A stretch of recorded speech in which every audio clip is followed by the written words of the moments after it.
Daar het 'n nuwe storm om die voormalige DA-leier Helen Zille se kop losgebars. Die vraag op baie mense se lippe is of sy tans die DA meer skade as goed doen. Om hieroor te praat, sy Tim du Plessis en Pieter du Toit by my aan. Pieter, okay, goed, so die nuutste Twitter-herrie gaan oor 'n tweet wat sy uitgestuur het wat sê dat daar tans meer rassistiese wetgewing is as onder apartheid. Jou reaksie daarop? Lourensa, dit was 'n onbesonne en ondeurdagte opmerking van Helen Zille, die soveelste opmerking wat sy op Twitter maak, wat die laaste plek is waar jy 'n genuanceerde of ingewikkelde debat wil voer. Maar hierdie was nie 'n ingewikkelde debat nie. Sy het iets gesê wat net pleinweg nie waar is nie. Om te sê dat daar meer rasgegronde wette vandag in Suid-Afrika as voor 1994 is pleinweg verkeerd. En dan om die wetlike raamwerk van die apartheidsera met die demokratiese era te vergelyk, kan jy ook nie doen nie. So dit was 'n groot fout van Zille, die soveelste een. En ek moet sê ek is verstom dat sy nog nie haar les geleer het dat jy kan nie sulke goed op sosiale media sê nie, want dit gaan altyd in jou gesig ontplof. Tim, wat was jou reaksie toe jy daai tweet gesien het? Man, ek het eintlik so klein bietjie geglimlag. Dis maar net Helen Zille wat Helen Zille is en dis wat sy altyd sal wees. Ek het so 'n private gedagtetjie oor haar en dit is dat sy eintlik 'n politieke aktivis is en nie werklik ware politikus in die ware sin van die woord. Sy wil beklei. Sy wil vorentoe beweeg. Sy vat die geveg na haar opponente toe en in die proses maak sy dan nou, jy weet, ondeurdagte uitlatings en doen sy goed soos hierdie. Maar sy's 'n bekleier. Ek meen, wat is die titel van haar boek? Not without a fight. Ja, dis die hele ding nie, weet, sy's aan die einde van haar politieke loopbaan en hierdie mag bes wel die einde wees van haar politieke loopbaan. Ek weet nie hoe hierdie ding gaan uitspeel nie. Maar sy in die DA, jy weet, ek dink nie daar's meer vreeslik baie liefde tussen hulle verloor nie. En ek weet nie of hulle nog waarde tot mekaar toevoeg nie. Maar dis nou 'n ding, want dit is net al wat ek wil sê. Die kwessie wat sy wil aanspreek en sy het nou haarself agterna verduidelik en as jy jou agterna moet begin verduidelik, dan val jy gewoonlik vas. Wat sy wil gesê is in die verlede was rasse-ideologie, rasgedrewe wetgewing was verkeerd en sy is heeltemal reg daarmee. En sy sê dit wat nou besig is om te beweeg, die rigting waarin ons nou gaan, waar ras belangriker is enigiets anderster is in vele opsigte, is ook verkeerd. Baie goeie punt, maar net nie op 'n baie goeie manier gemaak nie. Pieter, gaan dit die DA steun kos of is daar mense met wie sy praat en miskien weet sy dit wat nie omgee dat sy hierdie soort tweets uitstuur nie?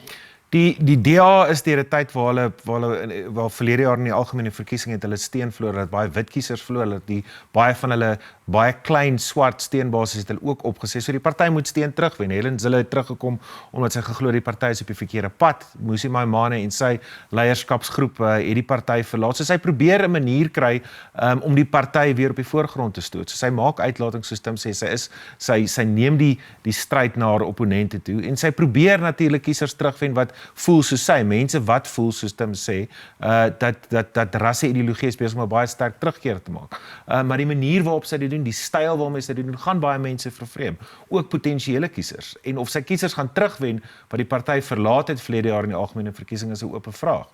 Die party is besig om tot 'n mate leierloos rond te dryf terwyl hulle wag om hulle leierskapsverkiesing te hou. Helen Zille het 'n groot rede vir die manier waarop sy die afgelope 6 maande haarself in openbaar gehandhaaf het, is omdat sy gefrustreerd is met die rigting waarin die party gegaan het. Maar sy is nog steeds nie die leier nie, sy het nog steeds nie absolute mag in die party om rigting en beleid te bepaal nie. Ek kan sien sy is gefrustreerd daarmee. Tim, hierdie strategie wat sy volg om daai verlore kiesers terug te wen, wat maak Ek dink dit gaan werk nie, Lourensa. Dit voel net nie vir my, dis aanvoeling en ek het so 'n bietjie baie oppervlakkige kwalitatiewe navorsing gedoen. Ek kry nie die indruk dat kiesers wat in verlede jaar se verkiesing van die DA af oorgeloop het na die Vryheidsfront Plus toe vir hulle gaan stem, dit gaan nou terugkom nie. Ek dink daai perds af in die pad, dit sy probeer nou die deur toe maak, dit gaan nie werk nie. Hierdie gaan hulle nie oortuig nie. En nou, die enigste plek waar hulle dan kan kiesers optel is aan die swart kant van die spektrum. Swart kiesers moet vir die DA stem. En hierdie bohaai wat nou aan die gang is, ek dink nie dit gaan hulle trek nie, inteendeel, maar die belangriker punt is, kiesers, of jy nou wit, swart, wat, ryk of arm of wat ook al is, kiesers hou nie van politieke partye wat aanhoudend in binnengevegte en in twiste, broedertwiste en alles gewikkel is met mekaar nie. En die DA kom nou al van Patricia de Lille en dit kom nou van hier is nou net nog 'n binnengeveg waarmee hulle besig is. En kiesers sê, man, asseblief, ek stel nie belang in partye wat met mekaar beklei nie. So hierdie is sleg vir die DA. Hulle moet hierdie ding baie vinnig tot 'n einde bring as hulle wil vorder. Ons is 'n jaar weg van die munisipale verkiesing. Pieter Tim praat van die onenigheid in die party. Verskeie DA-lede en hoëgeplaases ook binne die party het al uitgekom op Twitter en in die openbaar afstand gedoen van na uitlatings. Wel, dit is baie sleg. Die feit dat sulke weet dat daar 'n ontluikende burgeroorlog in die DA is, dat openbare verteenwoordigers, parlementslede in bekgevegte op Twitter betrokke raak met Zille, wys vir jou hoe diep die twis is. As dit is wat ons in die openbaar sien, kan jy dink wat gebeur agter geslote deure. Mike Moriarty, die DA-leier in Johannes of die caucusleier van die DA in Johannesburg se metroraad, het vandag gesê hy sal vir Zille uitdaag om die ampt van federale raadsvoorsitter. So dit is besig om te gebeur. John Steenhuisen, die tydelike leier, weet kennelik nie hoe om hierdie te hanteer nie. Hy het 'n baie flouerige verklaring gister uitgereik waarin hy Helen Zille baie liggies kritiseer vir haar uitlating. Maar dit wys vir dat daar is nie leierskap op die oomblik in die DA nie. Hierdie bekleierheid steek kop uit op sosiale media. En dit is alles in die aanloop tot 'n leierskapsverkiesing wat Zille skynbaar die hef in die hand het. Die manier waarop die leierskapsverkiesing op elektroniese grondslag gaan gebeur, sê mense wat die DA baie goed ken in die binnekant, gaan die Zille faksie bevoordeel. So of daar 'n skering in die DA gaan wees, of daar 'n wegbreek van die swart verteenwoordigers gaan wees wat die party nie kan bekostig nie, is 'n sterk moontlikheid. Tim, wat het jy gemaak van die tussentydse leier John Steenhuisen se verklaring na afloop van Helen Zille se tweet? Man, hy onthou nie sy probleem is tussentydse leier, maar daar lê 'n belangrike verkiesing vir hom voor. En as hy wil wen, so moet hy steen trek uit al die faksies uit. So hy het 'n bietjie aan twee kante van die draad probeer hardloop. En soos Pieter sê, wat het jy die verklaring genoem? Dis 'n bietjie maar sagte, bietjie wishy-washy respons gewees of so. So sy probleem is dat hy is 'n tussentydse leier. Maar daar's slimmer mense as ek wat al geskryf het. Hy's eintlik meer 'n baie goeie hoofsoop as wat hy 'n goeie hoofleier van 'n politieke party sal wees. Dit is te sê hy sal dit kan word nie, maar hy's nog baie jonk, is hy nie. Ja. En dis 'n baie moeilike rol vir hom om te vervul. En in 'n tye soos hierdie, in 'n tye soos hierdie, jy weet, het jy eintlik iemand 'n ware staatsman, 'n ou wat gemarineer is in politiek, wat al die goed ken, wat na vore kan tree en sê, mense, dis hoe ons hierdie ding gaan doen. Jy het iemand nodig soos Tim sê wat gemarineer is. Jy weet, Tony Leon en Helen Zille het die party vir baie lank twee sterk leiers gehad. Jy weet, leiers wat gravitas en die gesag het om teenoor die staatshoof op te staan, teenoor Thabo Mbeki en Jacob Zuma vir baie jare te staan en hulle aan te vat. Jy weet, wat daai gesag gehad het binne hulle eie party.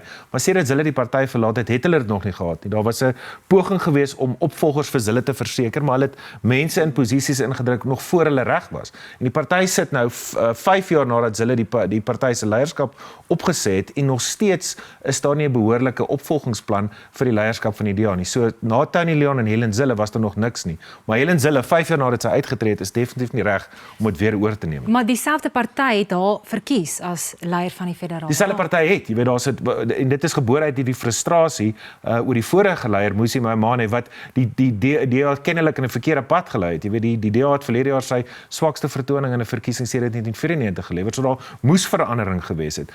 Die frustrasie wat kiesers in daai verkiesing die boodskap wat hulle vir die DA gegee het is dat ons is nie seker waarvoor julle staan nie.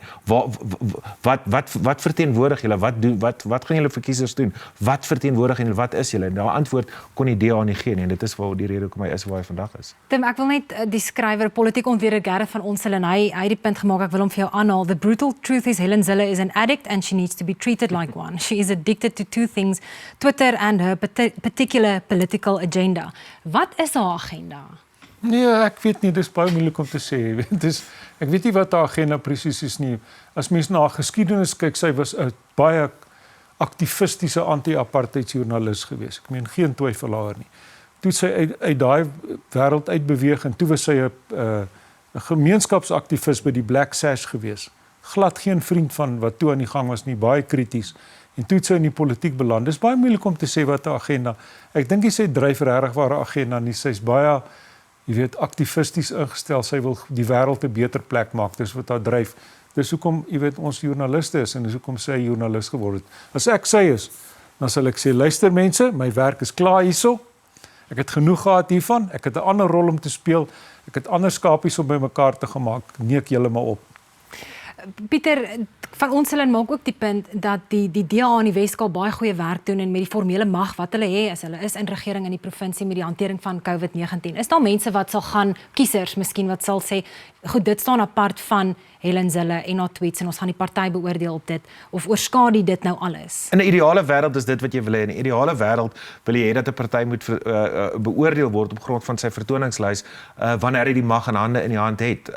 Die ouditeur-generaal het gister sy verslag oor munisipale geldsaake bekend gemaak in die parlement. Die beste munisipaliteit in die land is alles DA-beheerde munisipaliteite. Die enigste munisipaliteit in Gauteng wat 'n skoon audit gekry het, is 'n DA-beheerde munisipaliteit. So sy vertoningslys as regerende party op munisipale of provinsiale vlak is goed. Ons weet dit was rampspoedig in Tshwane en in Johannesburg geweest na die 2016 munisipale verkiesing. En dit is een van die redes hoekom daar frustrasie met die DA was, dat hulle samewerkingsooreenkomste met die EFF aangegaan het wat vir hulle kiesers onaanvaarbaar was. So jy sal wil hê dat 'n party moet beoordeel word op grond van sy vertoningslys, maar die ANC word nooit beoordeel oor dit nie. As dit gebeur het, was die ANC al lankal uit mag uit gewees. Maar persoonlikhede, die politiek word gedryf deur persoonlikhede, die media hou van persoonlikhede en Suid-Afrikaners op die einde hou van 'n goeie sepie. Pieter, baie dankie.